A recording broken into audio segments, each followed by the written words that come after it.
I'd like to begin with the first point about reasons why we should impeach him. Business corruption and conflicts of interest. Uh, Towers all over the country, businesses all over the country. They're making advertisements like Kellyanne just every day for Trump's products, and he's inviting all these big oil and big tobacco types into the cabinets. It's going to be another Enron thing like Bush. So if this is the case, then why wasn't either of the two George Bushes impeached? Because, just like you said, they were involved in that sort of shit as well. I have no doubt that there's corruption going on and a lot of back-scratching with major corporations. However, you need proof. Rock solid proof. And a load of old hearsay just simply isn't enough. And to think that this shit's never happened before, then you're even more naive than you look. Second point, war crimes like torture. I think we heard that enough during the campaign. Do you understand the difference between plural and singular? You said war crimes, like plural, then proceeded to give just one singular example, just torture. So what are the other war crimes that he's guilty of in the past 2 months of being in office? And where the fuck have you been for the past 16 years? We all know that innocent civilians died under Obama's 8 years of war, and strangely, you've been completely silent on that. And George W. Bush started the whole thing. But that doesn't fit the narrative, does it? Because we all hate Trump, because reasons! He said that he wanted to bring back forms of torture. I think every form that would be available to him. And even like John McCain, a lot of war hawks like that were saying no, that we can't start doing torture. Any form that would be available. Could that possibly mean anything legal? Maybe. Maybe not.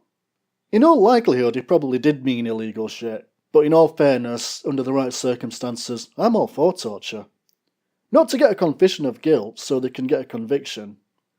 But if someone has information on the whereabouts of a terrorist, and getting that information out of him or her will save lives, then sure, have at it. And it doesn't seem to occur to him that maybe that would be unconstitutional. Oh yeah, unconstitutional. You Antifa cunts really hold that in high regard all the time, don't you?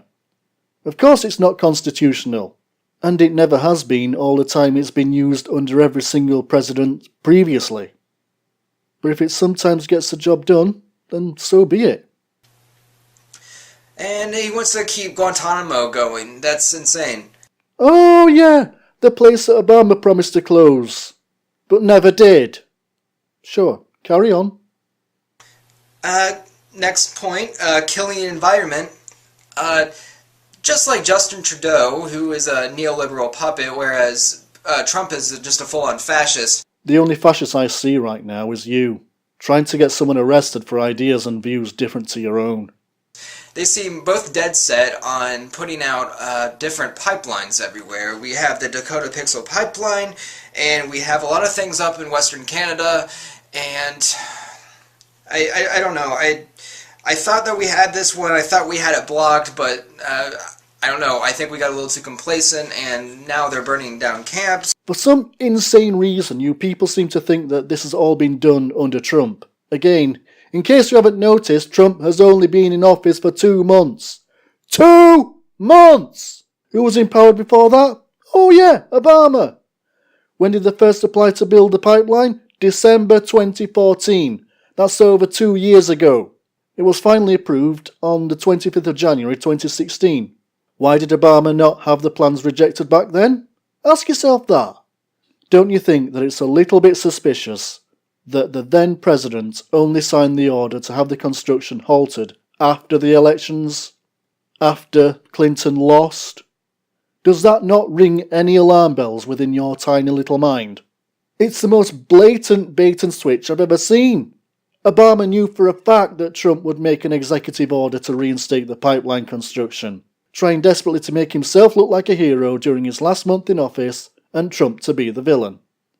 If it wasn't so fucking obvious, I'd say well played to Obama.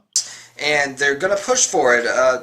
All we can do is just keep getting out there. Direct actions, guys. The next point... By any means necessary.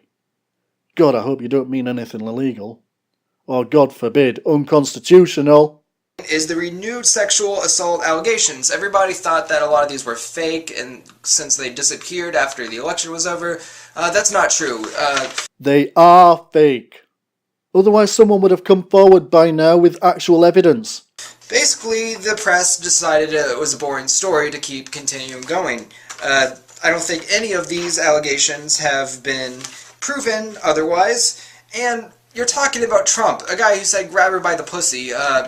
What else do you have to say? There's no more evidence needed that clearly some of these must be grounded in fact. They let you grab them by the pussy.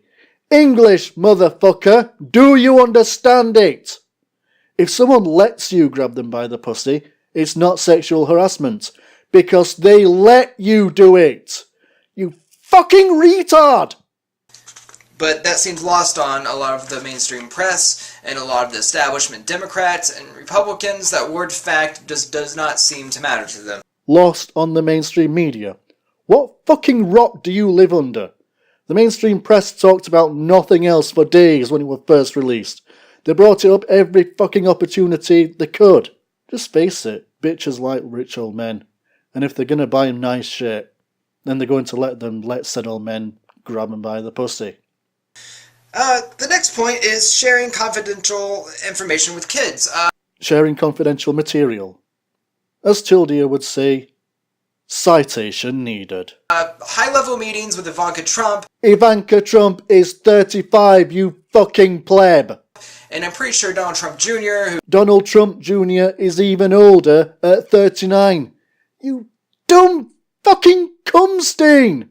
The prince that's being groomed, whereas the Orange King is what we have running the country right now.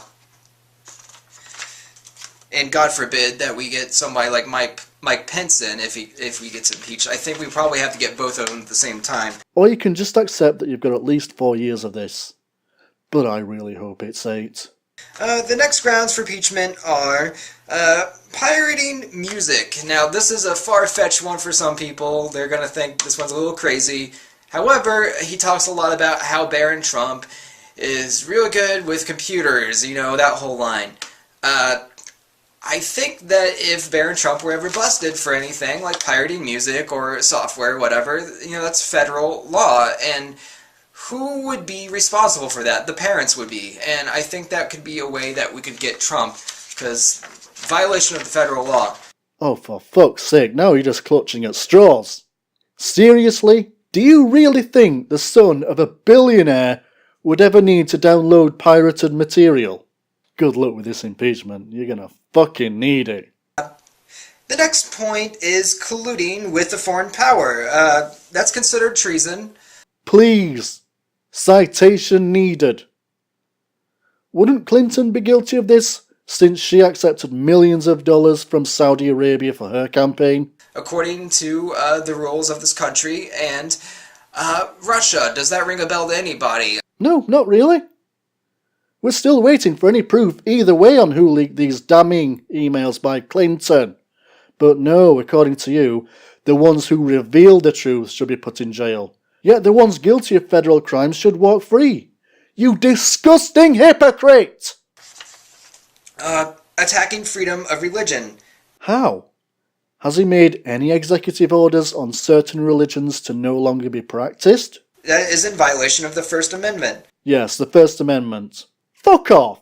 You don't get to use that argument, you fascist piece of shit! Now, not necessarily do I really give a shit about this whole Constitution thing. It's really outdated rhetoric. You're all about closing down any free speech that doesn't agree with you. So freedom of religion, he is deciding to attack Muslims. That is a Muslim ban. He talked during the campaign about wanting to ban Muslims, and now they're calling it things like the travel ban. That's not true at all. It is clearly a Muslim ban. Those 7 countries are absolutely just full-on Muslim, and there's not much else you can really say about that. Travel ban. Because it is a travel ban from mostly Muslim countries. The First Amendment has nothing to do with this. He's not preventing anyone's freedom of speech or religion, because they're not allowed into the country in the first place to be affected by it. I'm sure you know by now that Obama did the exact same thing. But then it was met with absolute silence, because no one gave a fuck. And last but not least, undermining the freedom and independence of the press that is in clear violation of the First Amendment. Fuck me! The media companies that are not allowed in the White House are still free to report on any news they wish. So, just yesterday, I believe, or was it today, Sean Spicer decided that he was going to block the New York Times and CNN and all these other types from entering the building or asking any questions if they happen to get in. Clear violation of the First Amendment. And Sean Spicer, who does he report directly to? Donald Trump. I'm getting sick of bringing up Obama again and again as a comparison, but he did the same thing with Fox News. Why? Because they kept running bullshit fake news, just like CNN are now. There's lots of other news companies that aren't invited to press conferences, both on the left and the right. Is that working against the freedom of speech? No! For someone who has such contempt for the American Constitution, you really don't know anything about it, do you? You should be ashamed of yourself. You're an adult who's grown up in the US, and this Englishman knows more about your laws than you fucking do. Seriously, get the fuck out!